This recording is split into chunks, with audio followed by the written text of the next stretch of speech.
We named today's podcast Maritime John Doe. This case in particular, we don't have a lot to go on.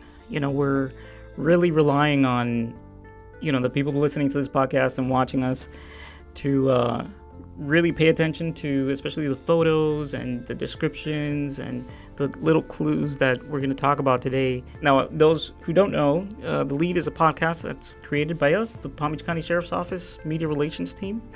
And we talk to detectives from all sorts of units. Because it's a cold case, we'll be talking to Detective Cogburn. Yep. And for those who like, crime stories and unsolved homicides, we encourage you to follow us on our Facebook page. We have a Facebook special group, Palm Beach County Cold Cases. You got to follow us because that's where we put all of the information on these cases, including crime scene photos. So those who are a little squeamish, please don't go on there. Viewer discretion is advised. Some of the stuff that we put on there, including images from this case, are very graphic because they're from crime scene photos. You're going to see the bodies and the areas. But those who like to solve cases and... we love those things. Yeah. And we don't hold anything back. And that's what I like because many times when there's like an investigation, you realize that the detectives are like, oh, we can't say that because it's an open investigation. This one, they give you everything. Right. Everything that we have, we're giving it out because at the end of the day, what we want is to solve the cases. Exactly. So back to this John Doe. Who was he? What's going on? So on September 7th, 2003, it seems like a fisherman found the body floating. And we're going to get more information from the detective. But our PBSO Marine unit was called out, and they brought the body to shore. And then we called the medical examiner, and they came out. So today, Detective Cogburn from the Cold Case Unit will be joining us and talking to us about those details. Yeah, because from what I remember, we don't know who he is. And that from what he says, that's the most important piece of the puzzle. Mm-hmm. If we don't know who he is, how are we supposed to get started? Seek justice. Nevertheless, we don't just leave these cases to the side. We have an entire series created for this kind of people who we call the Nameless. Mm-hmm. Tell us about that, so for those who've never heard it before. So the Nameless is a segment that we created specifically for cold cases of people who have been killed, or we believe they've been killed by somebody, but we still don't know who they are. And that's pretty it's kind of a difficult case because that's one of the first steps that detectives use to solve cases. I mean, it all starts by who the person is. Mm-hmm. And once you find out who they are, then you can start investigating their life, who their families were, their friends. You can go back and see, where they were last, or who was the last person that spoke to them. You can look at their financial records and see if they had any financial issues. There's a lot that can be unraveled, but the first step is to find out who they are. And so these cases, for one reason or another, we have not identified them. And, years and years have passed, like this one from 2003, and we still don't know who they are. So what we're doing now is we're doing this podcast so that we can show everybody all of the evidence, all of the things that we found, so that somebody can say, hey, that sounds like an uncle of mine that he went missing in 2003. Or, so we're going to talk to the detective now and see all the little clues that we found with this case that may jog someone's memory. And then we'll show some of the pictures and renderings that our forensic artists created. Yeah, that's wonderful because I know when there's a homicide or any other cases, families usually trying to seek justice. These ones, we found them and we want to seek justice for them. I'm excited to see what the detective has to say. I know there's not much information, but hopefully somebody can either remember him or see the pictures and recognize. I believe he had like a distinctive tattoo. Right. We're going to talk about some tattoos and some items that he was wearing. So why don't we bring him in? Let's go. All right. All right, so welcome, Detective Cogburn. Welcome back to The Lead. And, like I was telling our last guest here, you are by far my favorite detective. Thank you very much. At the Cold Case Unit. It's good to be here. I appreciate giving us the time for this. It's important to us. Yes. Right. So me and Fatima were just going over the details of the case. We were talking about how, this is another one of those nameless cases that we haven't yet identified who the person is. And we also talked about how important it is to a detective to solve a case. One of the first fundamental steps is to identify who the victim is, who this person is, and then everything else can, evolve from that. Correct. That's where it begins. The challenge for these unidentified cases are we can only exhaust so many avenues. So we have the forensics of DNA, having their DNA placed into the unidentified system. We can do surveys of the scene and the person themselves. With this case, we have a full body intact that we've located. In other cases, we just have the bones. We have puzzles to put together, little pieces. So the challenges are identification is a priority because for us, that's when the real investigation begins.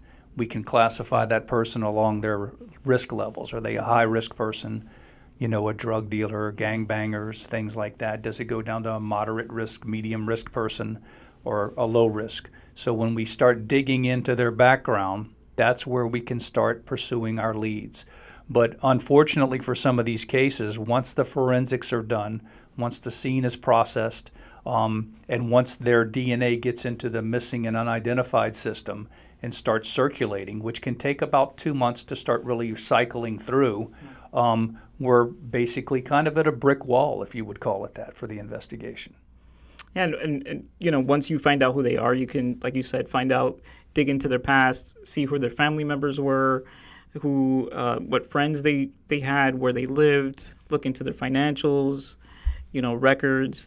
But without that first missing puzzle, it makes it pretty difficult to solve these cases. Right, and if you look at a lot of our unidentified, some of them are found placed in, remote areas. Mm-hmm. Why were they put here? In a wooded area, in a swamp, or something like that. For this man right here, he was in the middle of the ocean, about 5 miles out. So tell us about the John Doe that we have today. Yeah, so this gentleman was found in September of 2003, floating about 5 miles out in the ocean. He was found by fishermen. The fishermen called the 911, the sheriff's office, so the Coast Guard and the sheriff's office Marine unit responded out to the location, retrieved his body, which triggers a response from law enforcement to start an investigation. We obviously have a death investigation, which involves the medical examiner, where his remains are taken to the medical examiner's office, where an autopsy is performed. At that time, we'll take their fingerprints, photographs, things of that nature, and try to start pursuing an identification. We can find out preliminary information from the medical examiner if they have wounds or trauma or anything like that. Was that indicative of a crime? Mm-hmm. So with this gentleman, there were no wounds, there was no trauma or anything. It looked like he drowned in the ocean. So was there any conclusion from the medical examiner after they... Right now, based on the circumstances, they'll call the case undetermined. Mm-hmm. So they really won't call it anything. That's where it comes into identifying this person, when we go and find out who he is and why he wound up there. Mm-hmm. It's just like we talked about some of the unidentified remains that are placed in the woods. Mm-hmm. We may not have trauma and wound to those people, but why did they wind up out there? And who placed them out there? Right, because how do we determine if it was accidental or if it was a homicide? That's correct, and that's kind of where it starts with the circumstances of the cases. With the medical examiner's office, the medical technology and what a medical examiner can do can give us some realm of information, but there's a certain portion of that case where the investigation is going to determine. A lot of times I think with the medical examiner can give us a basis of what we can figure out as far as physiology. Do they have wounds? Do they have trauma? Do they have pills in their stomach? Mm-hmm. Things of that nature. The investigation from law enforcement, that's where we go into who that person is and why they were doing what they were doing at the time of their death, at the moment in time when they died. Mm. And so the toxicology and medical examiner reports came back and really didn't give you much information to go on. Correct at this time. That's where it comes into who this person is and why he wound up there. You can come up with several different scenarios. Did he fall off of a boat or something like that in passing? He's 5 miles out, which is generally where the current gets relatively strong to push people north or south, depending on the season. And for those listening, can you tell us about what area you think we found him and where you think he may have come from? Yeah, basically here, if you with the photograph, he was about 5 miles out from Boynton Beach Inlet, directly out that way. So it wouldn't be uncommon for the current to take him north or south, depending. So the variables are there for him to. He could be from Fort Lauderdale, as we see down here, or he could be from up in Tequesta area, Stewart, things of that nature. Once we know who he is, that can give us an idea of what would bring him to the ocean. Okay, is there a reason for him to be in the ocean? If you look at his attire, like we're looking at his pants and clothes that he wore right there, I mean, he's almost dressed in like somewhat of a boating attire. If you think about it, with the white, he's got the belt on. What I'm noticing is that he didn't have swimwear, so he's not swimming. He's not swimming in the ocean. He didn't go out Correct. there and he got caught up in he couldn't swim for some reason. He wasn't there to be in the water and somehow got in the water. There were no boats, kayaks, or any kind of things found nearby that would indicate maybe he had been out and tipped over or anything like that. And at 5 miles out with the currents, the chance of anything being nearby him is slim. No one reported him missing from a boat either. Right. There were no reports of, hey, we lost a passenger or anything like that. We have no individuals that meet his description or criteria in our missing persons. That doesn't mean he hasn't been reported somewhere and it just hasn't went through the system. Interesting. And what else so I see that he also he was wearing a back brace. Yeah, he was wearing the back brace, and right here, he would wear that back brace over his shirt. So if you knew him, it would be one of those noticeable things and unique things about him that he had his back brace on. So would it mean possibly that he had some limited mobility? And we talked about he's probably not out there to go swimming. He's not dressed for that purpose.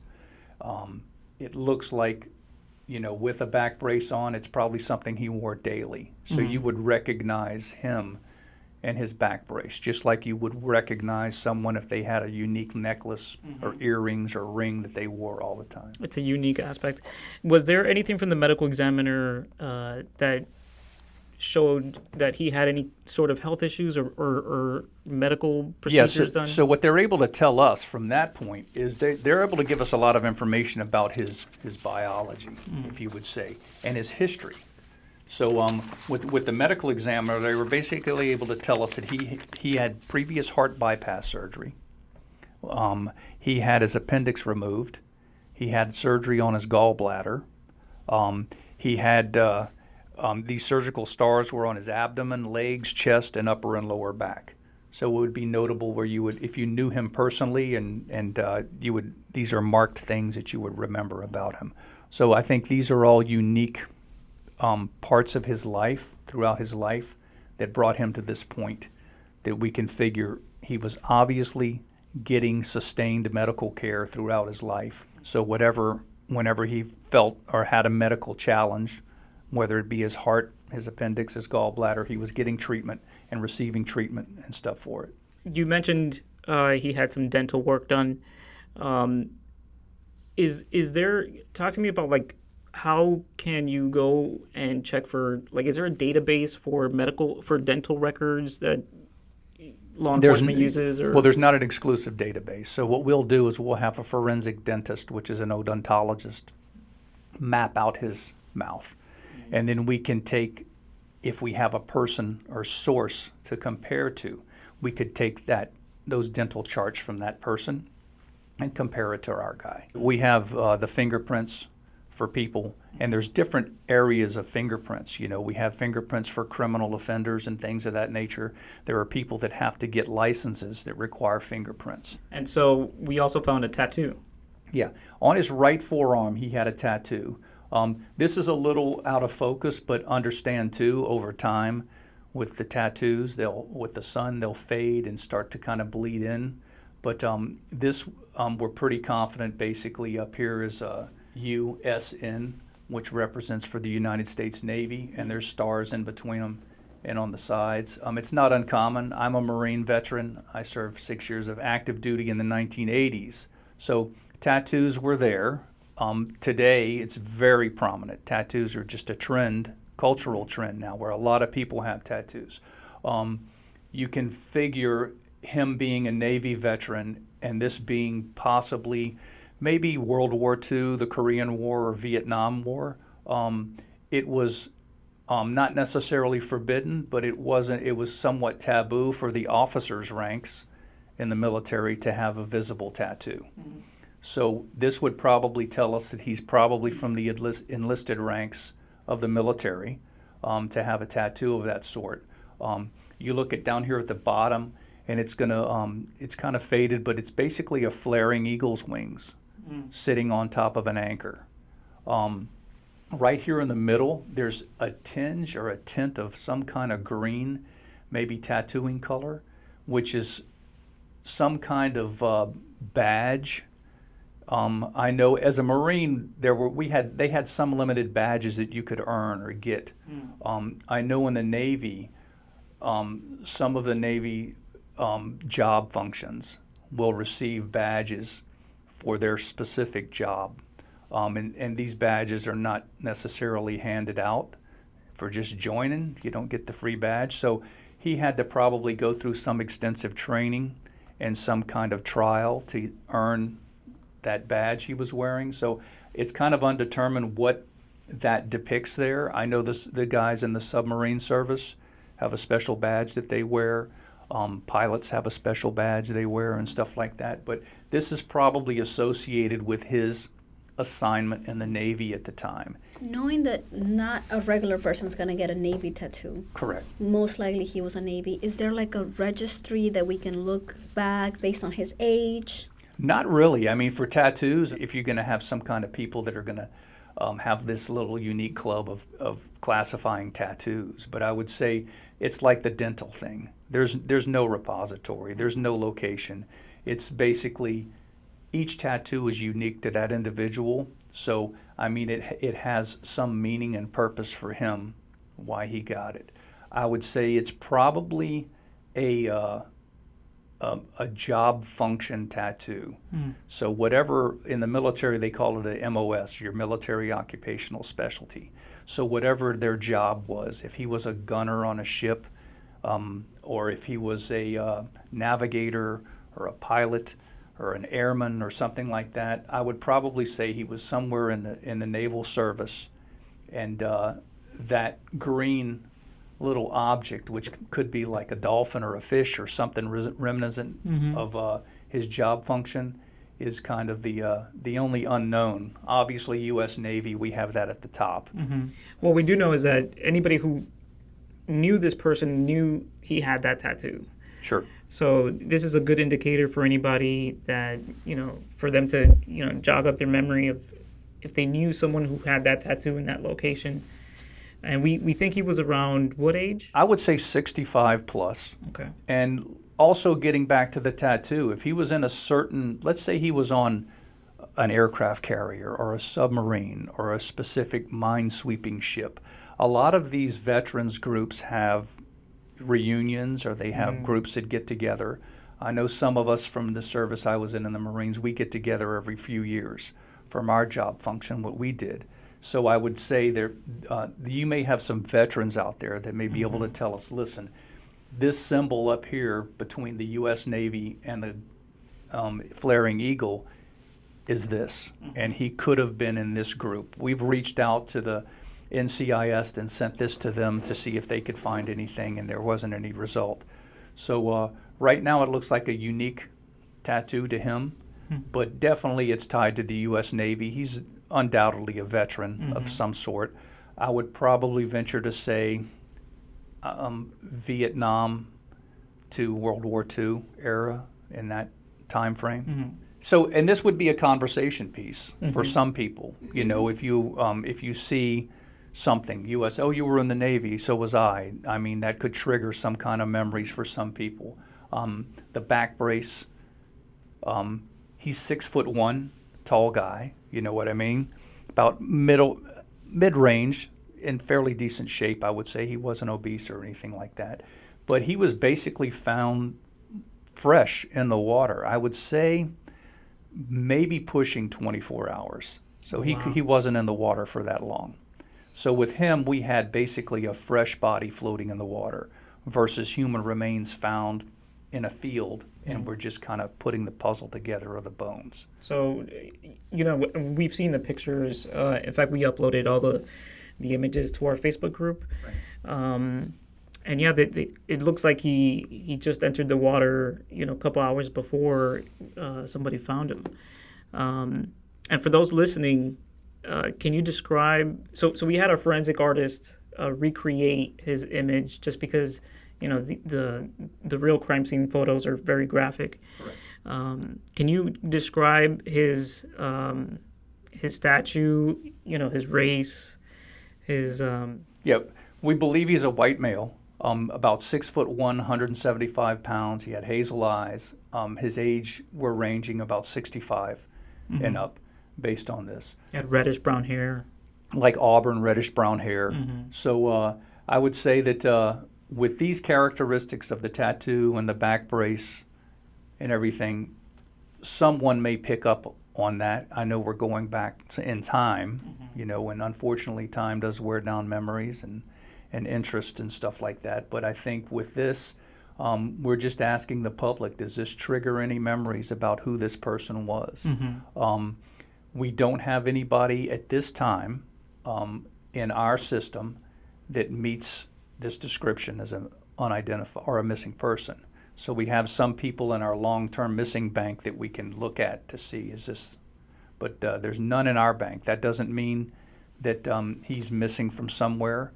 I think there's a chance with his age. I've done a lot of death investigations, and occasionally I come across one where this is the last person in line for that family.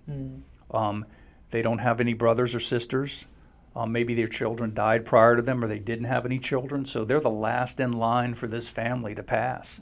And by law, generally what happens is their friends will handle their estate and take care of things for them. So is there a chance this guy was the last in line for his family?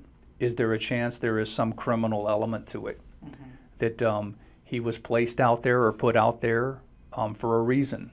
You know, when I think about somebody at that age group, you know, Palm Beach County is kind of like a hot spot for snowbirds. They come in, you know, a lot of people from other areas come in and enjoy, you know, the weather, and they stay for a few months. So it could be that this person is missing, but at another location, you know, across the country.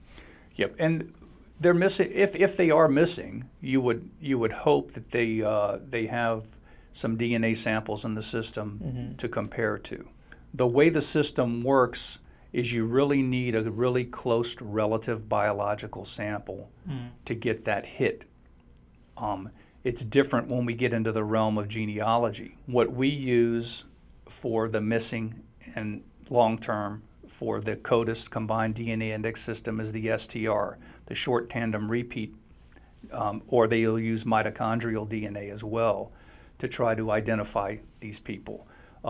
It's not as good as what they would call the SNP SNP profile for genealogy, because genealogy gives you that full genetic profile. Like we said, when we find out who he is, we may find out that he could be an unreported missing person for a reason. Is there something behind it? You know, when you look at the elderly and stuff like that, you see sometimes was he in a vulnerable position, and could they be taking advantage of getting his benefits and continuing to get his benefits?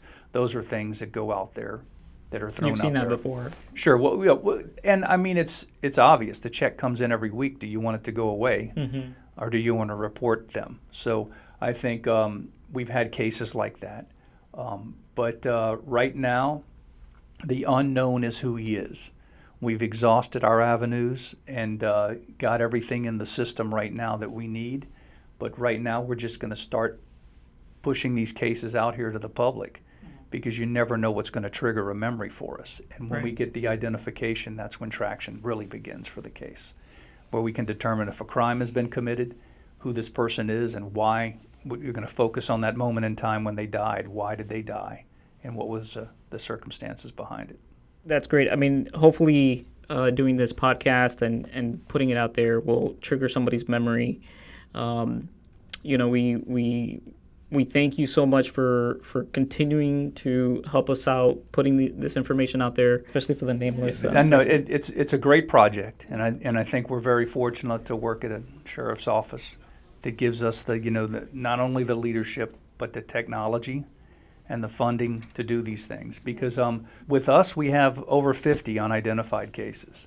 We have about 75 long-term missing cases, and once these cases have been exhausted from the investigative mandates, we're looking at trying to move on. Like I like that you mentioned that the ability for us to go beyond our borders here in Palm Beach County and get out there. You may find an expert somewhere throughout the world that can give us a lead, and we've got some more good cases for everybody in the future that we're building right now. We did get some comments, yeah. Yeah, so we put out yesterday that we were going to be talking to you, and we asked everybody if they had any questions that they wanted to relate to you, and we got tons of them. So this one's from Thomas. He says, "I've never seen anything close to that. It's too faded for good ID. That appears to be wings on an anchor. What's on the bottom is not identifiable to me, but if those are wings, it suggests service abroad in an aircraft carrier. I wouldn't even say for sure that it's the Navy or the Marines." Well, I would say this. As a Marine, Marines have unique tattoos, and so do the Navy. And it's, I would say the big butting heads issue is that the Marine Corps is a department of the Navy. So Marines will get tattoos with USMC, United States Marine Corps, or something to that effect on it.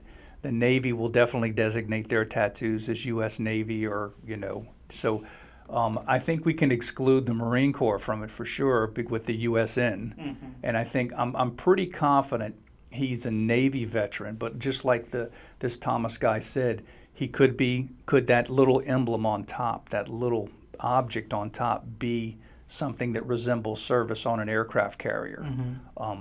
Possibly, absolutely. And this person says he thinks that his dad has the same kind of tattoo, and he was from the Korean War. Okay. So that could be... that gives us a moment in time right there that tells us, an era and is accurate with what we believe his age group to be. So, I mean, he may even be into his 70s, if that's the case. What would be the next step if you were going to use genealogy? Yeah, the next step would be genealogy. So genealogy is always a funding issue, and we have to classify our cases accordingly. So any case that we know for sure that is a legitimate homicide. So for our unidentified remains, we can go to a scene, or like for this guy, let's say we found wound or trauma to him, and the medical examiner ruled it as a homicide. That would kind of bring it up to the top for processing and expending money and stuff like that for genealogy. So it's not cheap. That's it's a cost factor and stuff like that. But if we did move towards genealogy, lately we've been working with Othram, which is a company out of Texas, and we've been very successful with them.